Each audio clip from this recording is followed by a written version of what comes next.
Ես պատրվեցի մաս-մաս, թերթ-արդերթ, հատոր առ հատոր, և քամին տարավ արդեն ընթերցված էջերս, հետ դարձի ոչ մի ելք ու ոչ մի ճանապարհ չթողնելով, և հոգիս թերթվեց ու ընթերցվեց միայն մեկ անգամ, քամին զրկեց աշխարհին այդ էջերը վեր ընթերցելու հնարավորությունից, և մարդիկ սկսեցին ենթադրել հորինել կամ գուշակել, իսկ հոգիս այդ ընթացքում նոր տողեր էր գրում նոր էջերի համար, որը կրկին կարելի է լինելու ընթերցել միայն մեկ անգամ, հաղթողի օրագրի գաղտնիքները կարդում է աշխարհը, սախալերթի մեջ կանգնած հոգիները կորցրել են թոմսերը բարության մի փորձեր,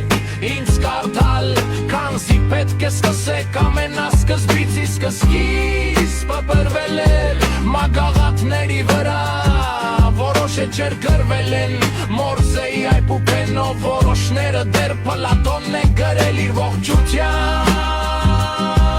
օրոք, որոշները արամերեն են, որոշները արևագիր, փորձեք ինձ կարդալ, քանզի մեջերը սփռված են դարերի ցալքերում, Աստվածաշնչի որոշ տողերում կփորձեք ինձ կարդալ, բայց ինքները ձեզ կգտնեք, մի փորձեք ինձ կարդալ երեք, այլ ընկալեք այսօր առանց ընթերցելու, ընկալեք ուղղակի աչքերիս մեջ նայելով, առանց թարթելու, քանզի ադակնթարթը կարող է մի ամփոփ անհասկանալի հատոր դառնալ, նայեք աչքերիս մեջ այսօր, որ ձեր վաղվա երեկը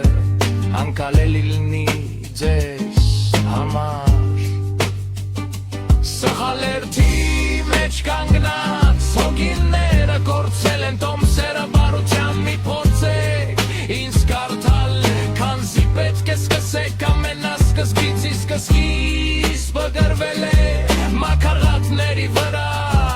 որոշ էջեր գրվել են Մորզեի այբուբենով, որոշները դեռ Պլատոնն է գրել իր ողջության